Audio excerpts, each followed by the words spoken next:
Manhattan, Skyscraper National Park. It's like no other spot on the planet. From the beginning, New York City has been a vibrant center of commerce, with no pretense of excessive gentility and no mercy for those with delicate sensibilities. From the start, it was a rowdy community of flying elbows, holding its brawny arms open in welcome to the hardy, to the energetic, and to those with big dreams, itchy feet, strong backs, and thick skins. The discoverer of what became New York was a headstrong mariner named Henry Hudson, an English sea captain and navigator in the employ of Dutch business interests. In 1609, he sailed his ship, the Half Moon, into New York Harbor and up the river to the west of a long, slim island, hoping to find a passage to Asia. When his voyage stalled at what is now Albany, he turned around, sailed back down the river and out to the sea through the harbor. Before long, the enterprising Dutch decided that the fine harbor and wooded islands he'd discovered was ripe with opportunity to exploit Europe's growing demand for fur. What the Dutch called the New Netherland Colony began as a harsh, desolate trading outpost in an untamed land, but by the 1650s it became a bustling, prosperous settlement devoted to capitalism and freedom. The new colony eventually lured thousands of displaced men and women to a bold new life. It was a spirited, pulsating environment, in many ways like the New York of today. Sharing the continent with both the Indians and English settlements in New England and Virginia, the thriving New Netherland colony lasted until August 27, 1664.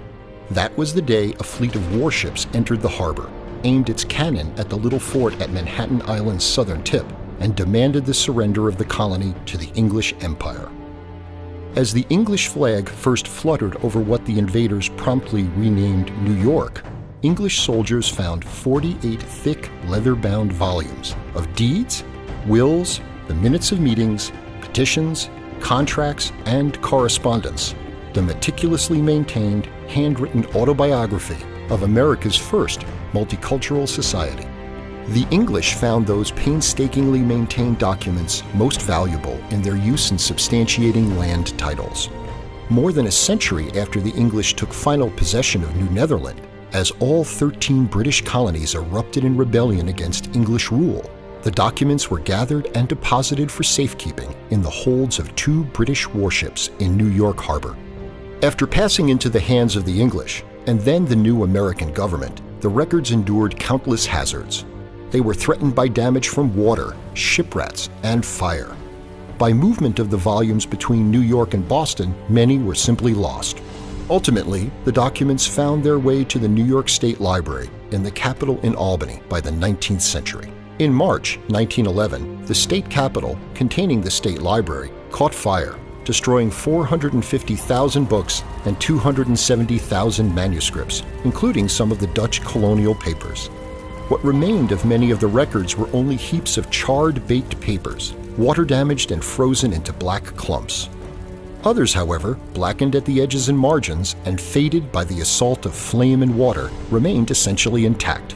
Ironically, it was a stack of English documents that fell on top of the Dutch papers and in essence saved them from total destruction. Over the decades, efforts were made to translate the surviving documents from their 17th century Dutch transcription into English, but no acceptable translation ever emerged. The result?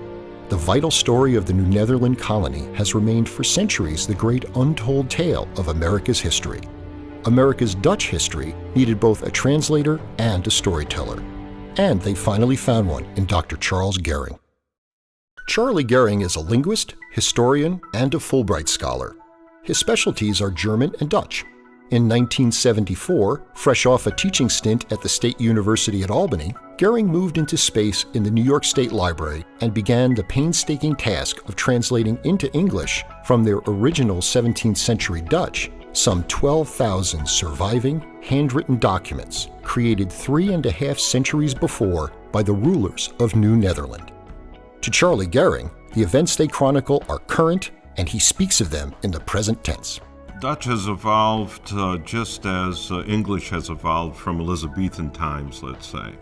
If you read Shakespeare, you think you know what is being said until you read the notes at the bottom and you find out that, well, it's not quite what you thought it was. The Dutch started printing sources much earlier than the English. There's a lot to draw on from Dutch sources going back 16th, 17th century, so that you have an incredible depth of meaning for every word, and this is invaluable. The long-lost world Charlie Goering is exploring through these ancient handwritten documents was vastly more vital and compelling than most Americans know. Until Goering's work began, most historians of colonial America tended to dismiss the Dutch colony in a few lines or relied on English sources. After all, the English were engaged in wars with the Dutch for control of the seas and trade routes. As a result, the English got to tell their American story. Meanwhile, the Dutch, their language and their once thriving colony, withered into 3 centuries of shadows and distortion. In the early 19th century, it was the whimsical pen of Washington Irving that did a disservice to America's Dutch era. With stories like Rip Van Winkle and The Legend of Sleepy Hollow and his fictional history of New York, Irving used America's Dutch experience to become America's first best-selling author. But his quaint caricature of America's Dutch period entered the general imagination as fact. The cultural heritage of the Dutch boiled down to the fanciful buffoonery of its Knickerbocker image. New Netherland has been called the Forgotten Colony, a lost world, and history's debutante. The reason for this veiled role is that the records are in 17th century Dutch, making them impenetrable to all but a handful of scholars. This simple language barrier eclipsed the Dutch story, preventing historians from giving it its full and rightful exposure. The legal system depends upon showing in court something in writing, not just verbal testimony, but you need to have an authentic document to prove your case. So the Dutch were very concerned about keeping records. The records that I deal with is what remains of the, let's say, the archive of New Netherland. These are the records that were kept by the secretary of the Central Council on Manhattan. The story revealed by the surviving 12,000 documents is a fascinating tale of a hardy, bustling community of adventurous, transplanted Europeans and captured Africans, both free and enslaved, who found opportunity, diversity, and freedom in the New World. For the settlement's development and management, the Dutch relied on a private firm called the Dutch West India Company, which operated other Dutch colonies under a franchise from the Dutch government. New Netherland sprawled from what is now Albany down to Delaware Bay. Its population, drawn from volunteers, was only half Dutch. The others were Germans, Croats, Poles, Norwegians, Italians, Jews, Africans, both free and enslaved, and members of various native Indian tribes, the Mohawks, the Nayaks, the Tappans, and others. At least 18 languages were spoken in New Netherland. The colony's main purpose? To operate as an outpost for Dutch trade and to show a profit for the effort. There's a saying, I don't know where it comes from, but the Dutch would trade with the devil himself if they could keep from burning their sails. The heart of that commerce was the fur trade with the Indians, but New Netherland quickly developed subsidiary enterprises, timber, farming, taverns, breweries, blacksmith shops, cooperages, and of course, prostitution. Most of the early people who came over here were single men, and these were guys who were looking to make their way in the world, who were going out to make a fortune and looking for opportunities that they wouldn't necessarily have back home. You had many widows who were looking for new opportunities. They drew on people from all over Europe. So you have the first multi-ethnic society developing here in the Hudson Valley. The multi-ethnic society that we have in America today develops in what is New Netherland. The open tolerance and acceptance of other cultures by the Dutch may have been due in part to their vast global holdings. New Netherland, you have to remember, is just a small part of the West India Company interests, which run from Africa to the outreaches of the Indonesian archipelago. The Dutch West India Company had the authority to raise armies and protect the Dutch colonies with force. The company could make treaties with local chieftains. It also could, and did, make war when necessary. By 1614, the Dutch have a fort, more of a business operation, let's say, a trading post on Castle Island, which is in the port of Albany today. This is Fort Nassau. And from here, they are able to trade with the Indians and explore further inland to see what is available for potential profit. In general, the Native Americans were pleased to receive these new people from across the sea. They brought with them trade goods, firearms, metal tools, and other conveniences. But not every interaction between the colonists and the Indians was mutually gratifying. The Dutch didn't go out and get the furs. They let the Indians bring the furs into them. The Dutch had to maintain a trading post with a supply of goods that the Indians wanted. The worst thing that could happen was the Indians would travel for hundreds of miles with these heavy packs of furs, only to find that there was nothing there to trade for. And they got very upset. By 1624, Fort Orange is built. Fort Nassau was wiped away in 1617 by a flood in the spring, so that there was really no trading post for a number of years until Fort Orange was built. And these are the first settlers that come over. 18 families settled in this area. But unfamiliarity on the part of the Dutch with the ways and customs of the Indians sparked strife with the Mohawks. Just at this time, Peter Minuit arrives in the colony. He becomes the new director, 1626, purchases, when he comes up here, he sees the danger of the situation and removes all of the families to the south for their safety. And where do you put them? He puts them on Manhattan, which he purchases from the local Indians in 1626, and this is how Manhattan begins its settlement. And no, contrary to popular legend, Peter Minuit did not purchase Manhattan for $24. In the fall of 1626, a letter home from a New Amsterdam settler mentions the purchase. He tells that people are living well on the island, women have given birth, crops have been planted and cultivated and harvested, and the island has been purchased for 60 guilders. So it would have been 60 guilders worth of trade goods. It would have been a large amount of axes, knives, awls, mirrors, tools, iron tools that they couldn't produce themselves. Also, the Indians had no intention of going anywhere. The trade goods bought the Dutch only common use of the land with the Indians, who were already in place. The Indians, in the beginning, they have no idea what the Dutch are up to, or what Europeans are up to when they say they want to buy land, because nobody can buy the earth. What they were negotiating away was the rights to use the land for a period of time. Then they would come back and they would want to have these rights renewed and so forth, and gifts had to be exchanged. As an early director of the Dutch colony, Minuit had a profound effect on its development.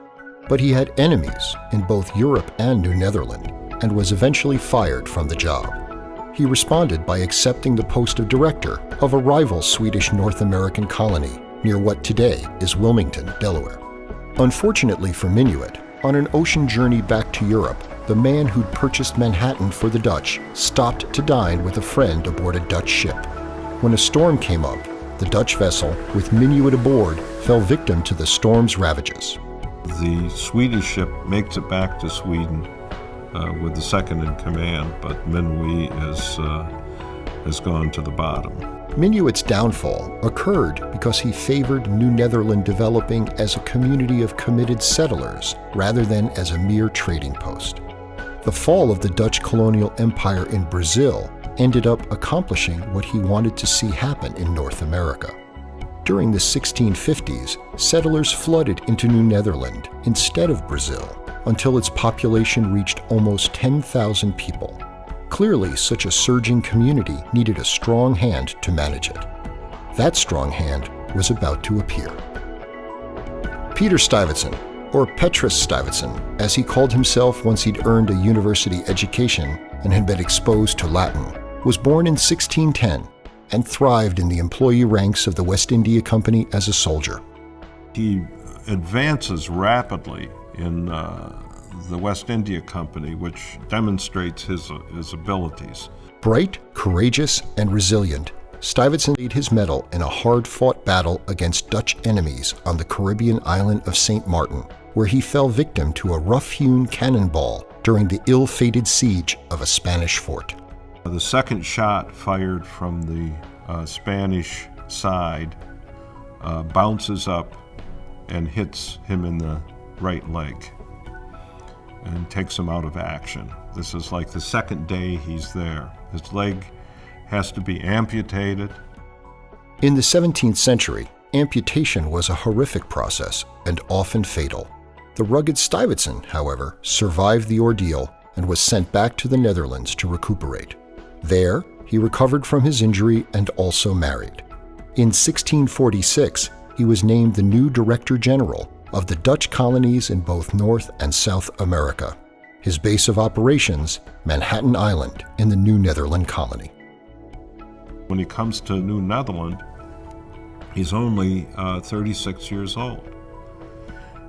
He's a young guy, minus one leg, in control of this big colony, and starts throwing his weight around immediately and trying to get things under control.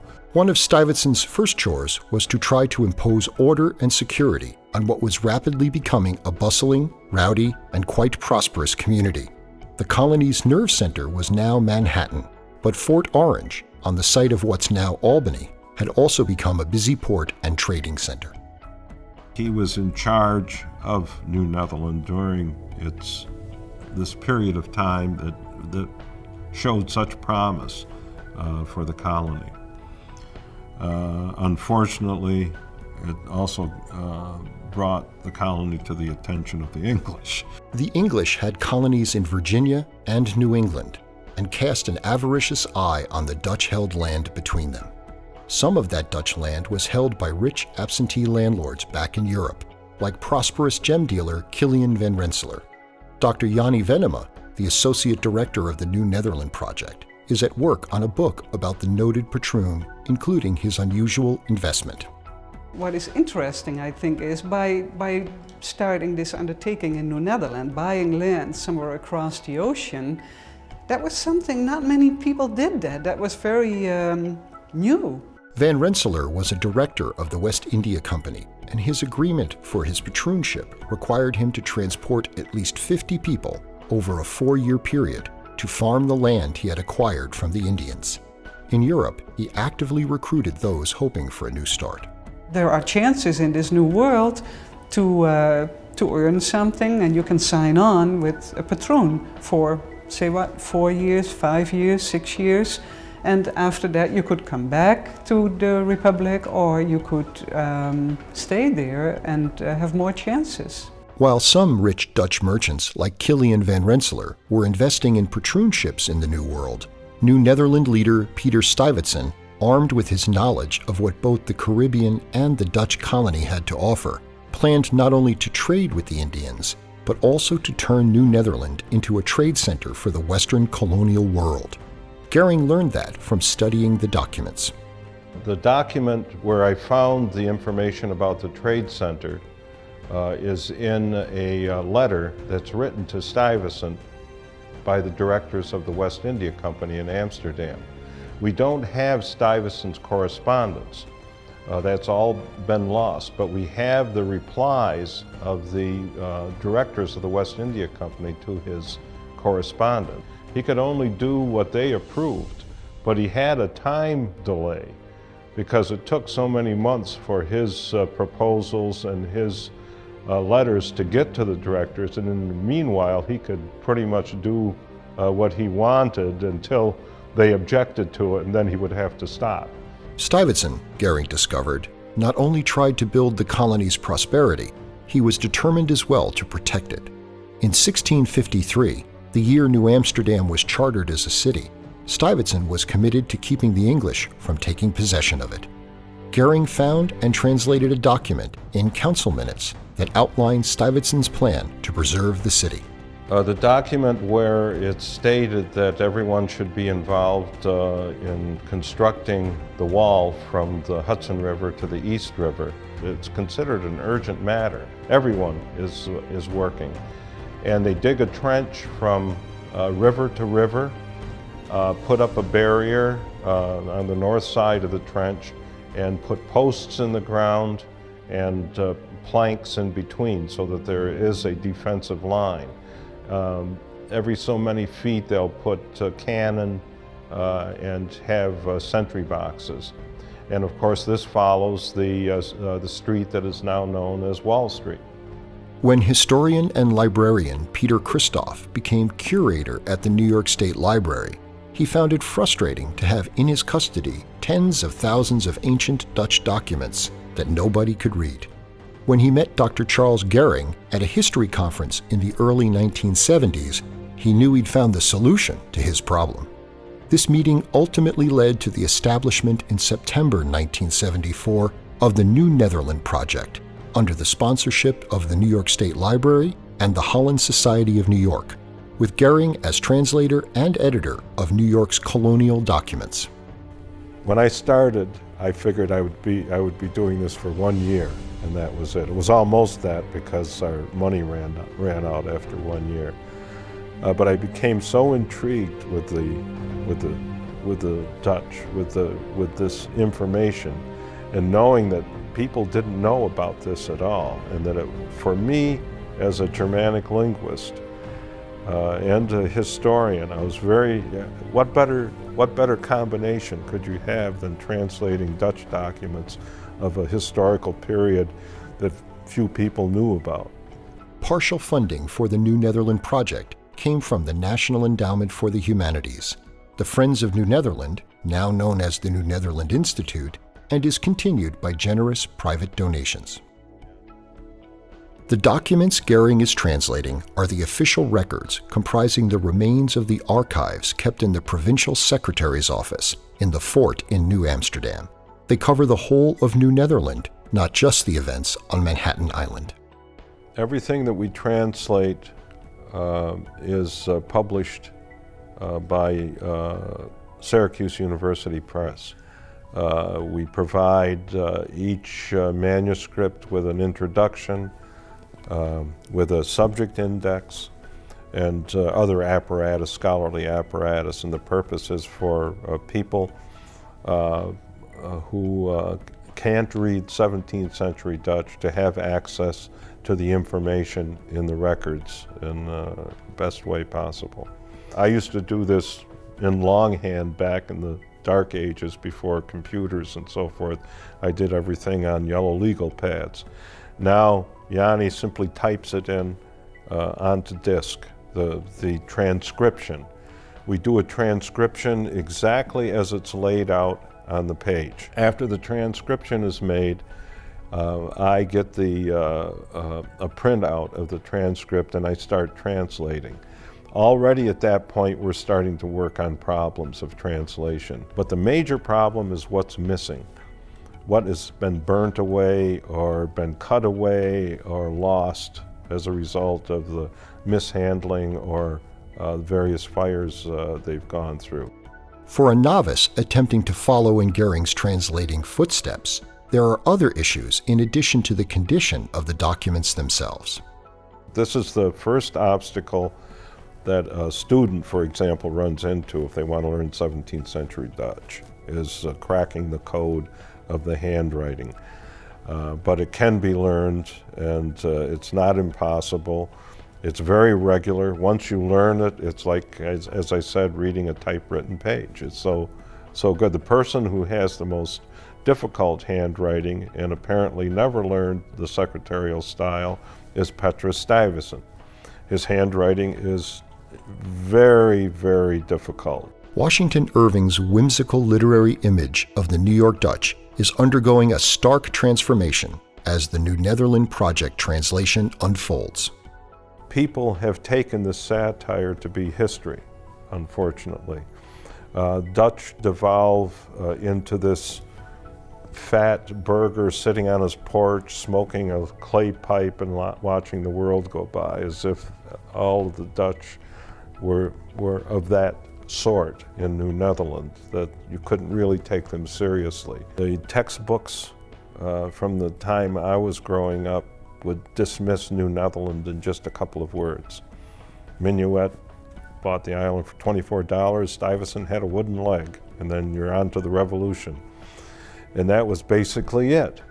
And now we can tell a much more interesting story. Part of that story is that long before there was an Abraham Lincoln, there were Dutch emancipators on the North American continent, freeing slaves who had been taken from Spanish and Portuguese ships by Dutch soldiers and sailors.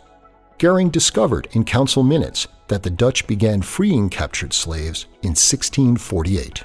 Almost a year after the English take over in 1665, in the last volume of council minutes, in April of 1665, Stuyvesant is just about to leave to return to the Netherlands to defend his actions of surrendering New Netherland.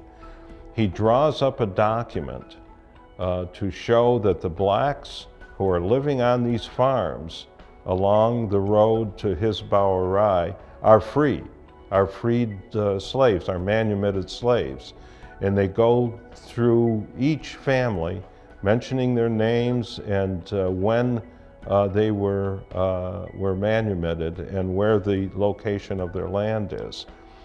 They want to make it very clear to the English, when the English come in, that these, just because they're black doesn't mean they're slaves.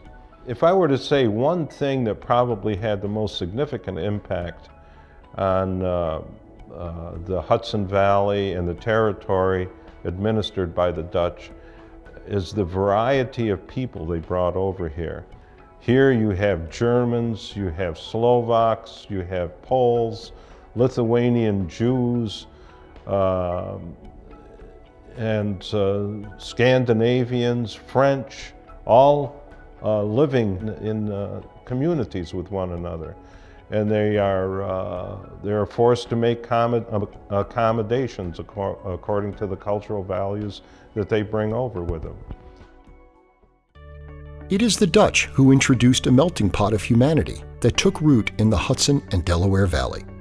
Today, people from many nationalities thrive among the hustle and bustle of present-day New Amsterdam, now known as Manhattan, the financial capital of the world, and also Fort Orange, now known as Albany, the place where Charlie Goering is meticulously translating the lost Dutch documents and finally revealing to the world a story that has remained untold for far too long.